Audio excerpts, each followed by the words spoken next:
Welcome to day number 7 of this AIM program. Today is about factoring and some shortcuts we can use with factoring.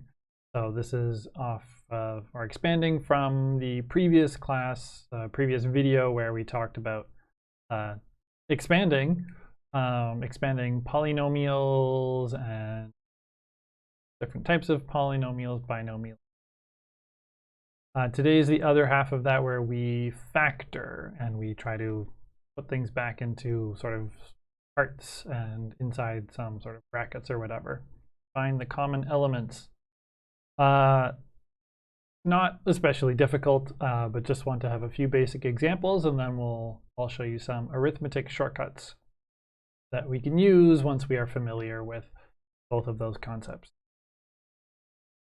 All right. So that's the plan for today, some just general factoring with kind of variables and such, and then those shortcuts. So let's get started with the polynomials part first. 2 sets of examples here. So first, just pretty simple here. Factoring polynomials. So if we look at this and we look at this, are there any common parts, common terms between them? So yes, definitely there are. Let's rewrite 5x cubed minus 25 squared. All right, I'm going to write this in a bunch of extra steps here, which we wouldn't normally do. Just want to make sure we're clear on the process. So we look at both of the terms. Let's look at the constants first. 5 and 25. Is there a common factor there? Well, yes, obviously there is 5. So we can take out that factor of 5 here, and then the rest inside the brackets will be 5, all those terms divided by what we factored out. So divided by 5. So 5x cubed divided by 5 is just x cubed, and 25x squared divided by 5 is 5x squared. Okay, but we can factor out more here. We can also notice now each of these. We have an x cubed and an x squared. So we have x times x times x with the x cubed and x times x with the x squared. So will turn into this. And then if we factor out the x, so we can actually factor out an x squared from each, and we will be left with x cubed divided by x squared is just x, and 5x squared divided by x squared will be just 5. So we have this. But then we can multiply the 5 and the x squared that we have out front, and that will give us 5x squared times x minus 5. So lots of extra steps we wouldn't normally bother to write, but just want to be sure we are totally clear on the process. If we want to check our answer, then we take this thing and we just re-multiply. We do 5 right here. So 5x squared times x minus 5x squared times 5. Okay, so we just took the factored form and the same expanding that we did in the previous video. Let's do that. What do we get here? 5x cubed minus 25x squared.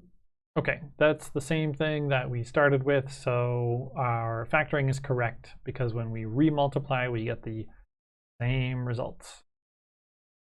Okay, so let's do an example, something a little faster here. I am going to notice that I have in the constants a 2 and a 12, so common factor of 2. In the x's, I have an x cubed and x squared, so at least x squared. I can take out 2x cubed divided by 2x squared will leave me just with x, and 12x squared divided by 2x squared, x squareds are gone, so 12 minus 12 divided by 2, which is 6, and positive, so just plus 6. And again, we can check our work here, say 2x squared times x plus 2x squared times 6. That would be 2x cubed plus 2, not 2, 12x squared. Yep, we got back to the same to what we started with, so it works. Okay, so nice simple one. You can have your turn here, and we'll be back in a moment to do the next example.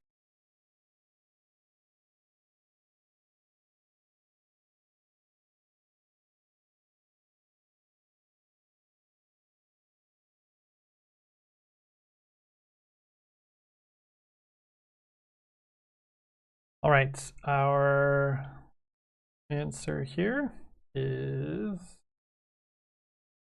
we have a factor of 3 and y squared here. So then when we take that out, we will be left with 2 on x, 2y, and on the other side here, we will be 5,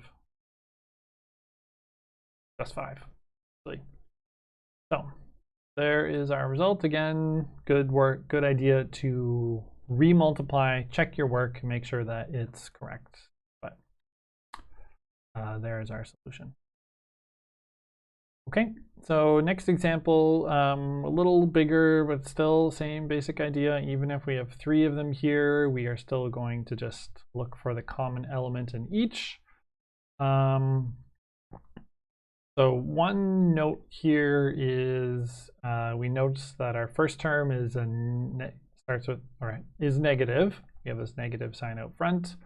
By convention, we like to have the first term inside of our brackets to be positive. So we're going to factor out the negative there. So factor out negative, and then what else? 4 and 36.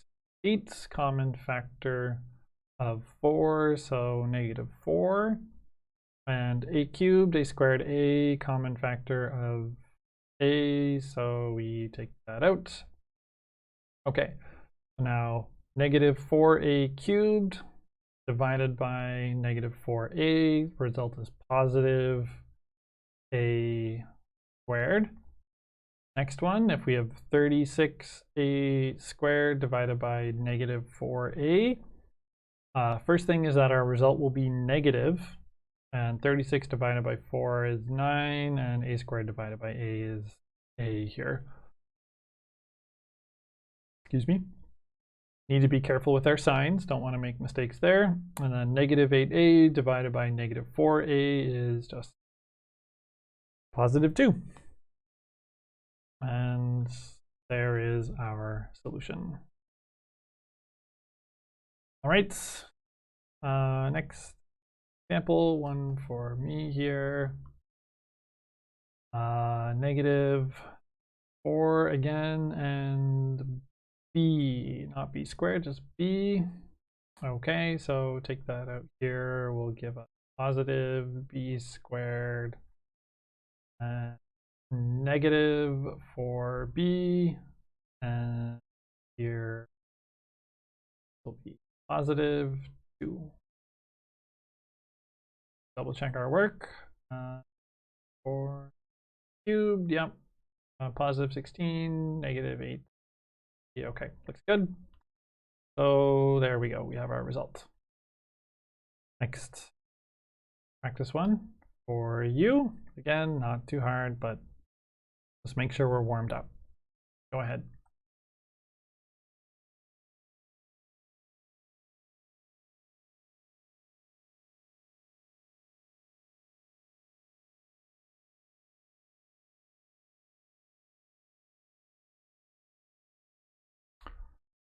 Okay, so our answer here is that this would turn into negative 7a And in our brackets here, positive a squared minus 3a2. Okay, so there is our answer to this one. So that's just some warm up. There's a lot more to factoring and a lot more patterns and such with quadratics and all of that. That is something I talk about in the Mathematics for Business course, but there's lots to talk about there, so we'll just kind of leave that for now. What I do want to draw your attention to are arithmetic shortcuts. So ways to do addition, subtraction, multiplication, etc. in your head quickly. We have our kind of long versions of writing these out, of course, which are very reliable, but they do require that you have paper. If you can do them in your head, then you don't need that paper if you're in the middle of a conversation with someone or something. And also with some practice, you can do them pretty quickly too. So it's good to have both of those skills available. So for example, let's just see what our result is with our kind of traditional method, let's call it. 517 plus 439. Adding these together, 7 and 9, 16, 1, that's 5, 9. Okay, so 956 is our answer. So let's see how we can get that with some other methods as well. So with factoring, so 517 plus 439, that is the same as saying, well, 517 plus, we can factor the 439 into multiple parts. So into 400 plus 30 plus 9. And then if we add up these parts, so let's just add the 400 first. 5 plus 4 is going to be 917. And then we're still left with it.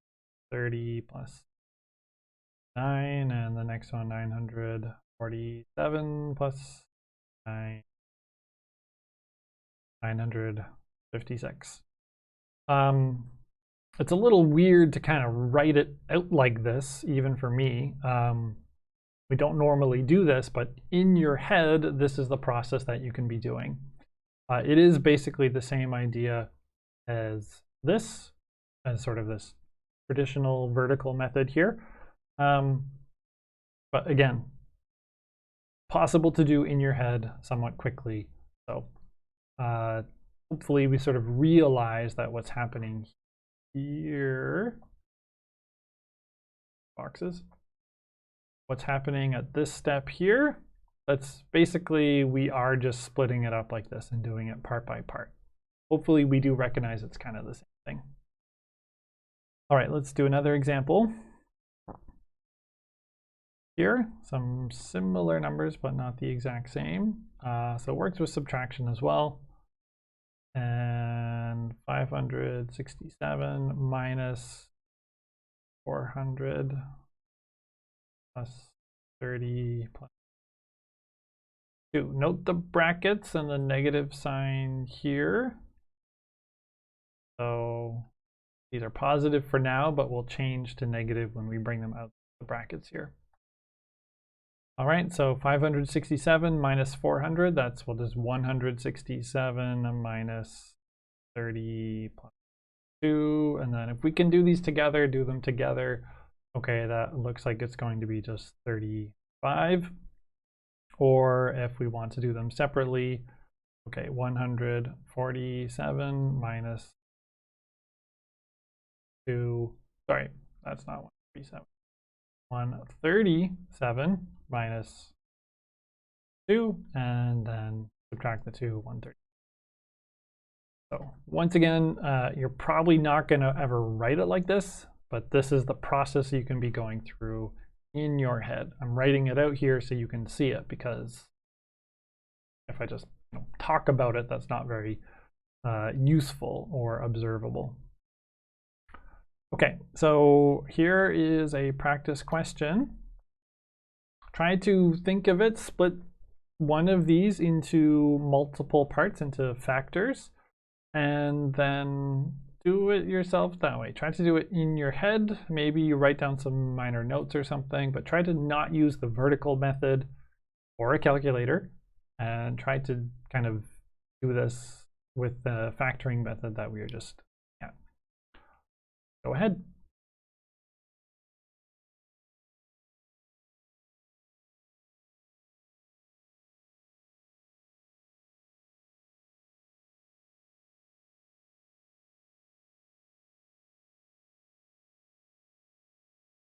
All right, hopefully you got the same answer I did, which was 1019. Okay, so this also, I know, not groundbreaking math techniques or anything. Just want you to make sure you're aware of these. What's maybe a little more useful or a little less intuitive is factoring with complements. So I'll explain what a complement is right now. So we have 700, excuse me, 731 plus 387. And I think that doesn't quite sound so fun. Like the 87 and 31, that's gonna roll over, and I'm gonna have to add one more to kind of the hundreds column, and that might get confusing. So instead, we could look at it this way: 731 plus 400 minus 13. So 13 here is the complement here, complement, odd English spelling thing. Note that this is PLE. Complement with PLI means like to say a nice thing about another person. Complement with an E is this idea, kind of like the matching other half of something. So 13 is the kind of 400 complement of 387, because 13 plus 387 will give us 400 like this. So whatever number you can add to make it sort of a round number, kind of easier number like this. 400 minus 13 is 387. So maybe this is a little easier to work with. So 731 plus 400. Well, that's just going to be 1,131 plus, and then we have this negative 13. Okay, and then from this we just subtract 13. 31 minus 13, that's not so hard. So it looks like we have 1,118. So I'll say this again. It's maybe a little weird to write it like this, but this is a process you can do in your head. That's not too hard and can be done fairly quickly as well. So it's a possible shortcut. Of course, you can just write it out kind of the long way traditionally, but this is just another method and another tool that's useful to have. Let's look at another one. Exact same numbers, but subtracting this time. So 731 minus, I'm still going to use the same complements, 400 minus 13. All right, so 7 minus 4, 331 minus negative 13, and then I just add 13 here. Give me 343. Pretty easy, pretty quick if you use this method. So I'll give you a practice example here. Use the complement. Think of whatever kind of large round number is nearby and would be easier, whatever makes the problem easier, and then find the complement. That number minus something would be equal to the number you're trying to change out. So I will show you this one here. and I'll let you try it out, and then we'll come back and talk about it.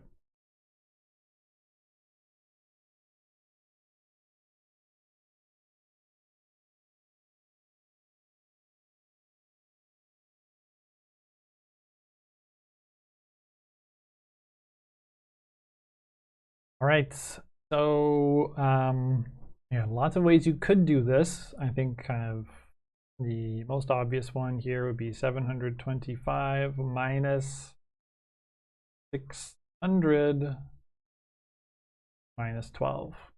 600 minus 12 is 588, and then 7 minus 6, 125, and then that just plus 12, 137. There. So again, it can be really quick if we are just familiar with these methods and have a little bit of practice. Okay, that's fraction or with complements, and then right, this is the last set. We can do the same thing with multiplication. So let's say we have something like this, 47 times 43, and we might think, yeah, that's too complicated to do in our heads. So let's pull out our calculator or do long multiplication. Let's actually do the long multiplication here just to give us the answer that we know we should be looking for when we use our alternative method here. So 7 times 3 is 1, and 2 here, 12, 2, 141, and 4 times 7, 28, 2 here, and that's 16, 18, so I'll add those up, 1, 2, and 2. So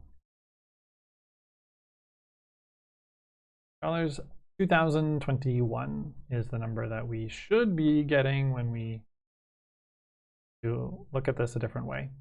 So I would take something like this and say, well, we can do just 47 times 40 plus 3, like this. This will work, and if these numbers are easy enough to work with, then great, we can do this. So for example, 3 times 47, which actually we just figured that out, that's here. So 3 times 40, let's just write it out.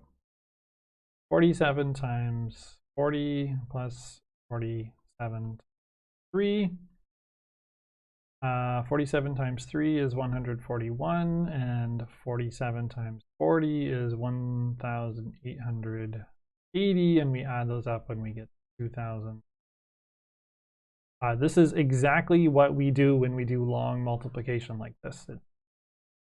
Like underneath, that's the exact same.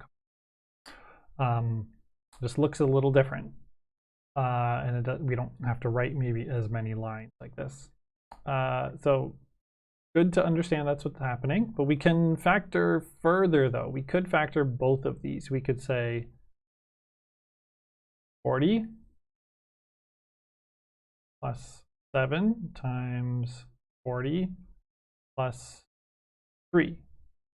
And using the expanding that we, again, talked about in the previous video, this means that we have 40 times 40, so 1,600. 40 times 3, so that's 120. 7 times 40, that's 280. And we also have 7 times 3, 21. So 1,600 plus 120, 280, that's 400. So 1,600 plus 400, that's 2,000. 2,000 plus 21, 2021. Okay, so again, we're getting the same results, lots of different ways, just different ways of thinking about this. We could factor one of the terms like this, or we can actually factor both of them and still get our same result. Okay, let's look at another one. here. So I'll have 48 and 42, and we can handle this. I'll do this 2 different ways. I'll skip the long multiplication, and we'll just, trust me that we're getting the correct answer here. So first, we could say the 48, we can use the complement method here as well and say 50 would be easier. What if we were multiplying this by 50? And we could say, well, 50 minus 2 times 42. All right, and then we have 50 times 42. Well, half of 42 would be 21. That's sort of 0.5 times 42, so 21, and add 2 more zeros, so 2,100.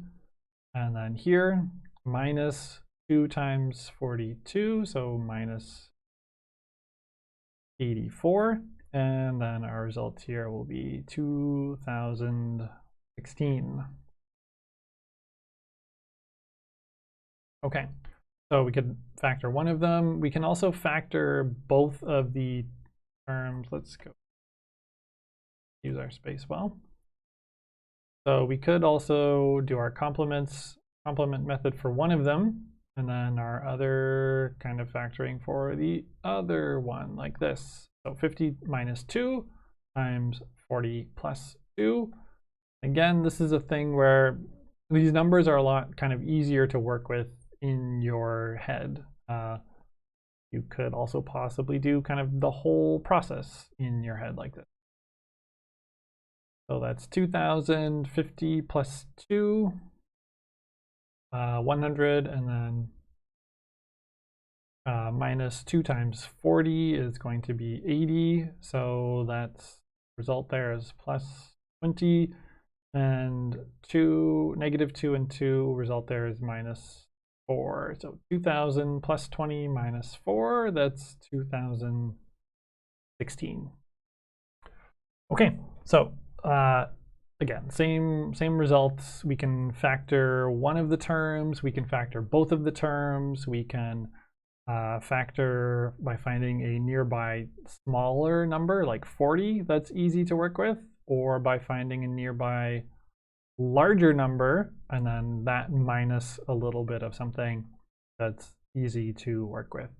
So lots of different ways of doing this. When I do these sorts of problems in my head, if I can just kind of go through them quickly, then this is what I'll do. If it's annoying or too difficult to do this way, then okay, long multiplication or whatever is definitely useful, but this is another useful tool to have.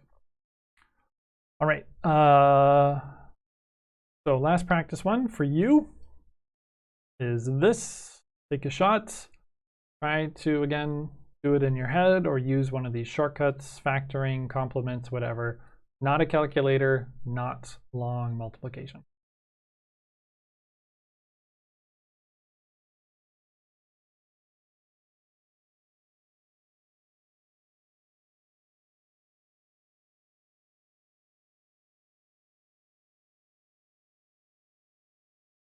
Okay, so result here is 10,088. There are 2 different ways we could handle this. Maybe we do the 97, turn it into 100 minus 3 times 104. If that's easy enough. This seems doable. We could also factor it further, factor the other term as well. Make this very easy. 100 minus 3 times 100 plus 4. And then we get our different parts here. For example, we would have 10,000 here, and then plus 400. Plus 400 minus 300, so plus 112. So there's our 10,080. Okay. All right, so let's look at our practice questions here. Practice exercises. The factoring with polynomials and such. There are a bunch of these in chapter 6.1 of the textbook. You look here. These particular exercises are just kind of a pretty simple notice a greatest common factor type of problem. The chapter has more about more complex types of factoring, which read about them if you'd like, and you've probably seen a bunch of them before, difference of squares and difference of cubes and such. But for this kind of program, we're not going to get that deep into things. If you want to do some practice with just addition, which I know, adding numbers, we learned that a very long time ago, but the whole in your head idea, or by finding kind of factoring one or complements or whatever. So there are a bunch of those questions here with subtraction here and multiplication here. So in the pre-algebra textbook, chapters 1.2, 1.3, 1.4. So I'll recommend taking a look at those and try to do them in your head or just with some kind of very simple notes, but you shouldn't need to kind of like write out a big long thing to figure them out if you use these shortcuts that I've been telling you about today. All right, that is today. So wrapping up, factoring polynomials, just greatest common factor, nothing groundbreaking there. Main thing today was about these shortcuts, so actually try some out. Maybe you will prefer it to whatever your previous method was that you've done in the past. Right, and in our next day, we will start talking about solving linear equations. So equations that have just a single variable in them first, and then multivariable equations, sort of something like a formula, lots of variables, and we just kind of rearrange the formula a bit. So we'll get to that in our next class. Thank you for watching today, and I will see you in that next video whenever you watch it.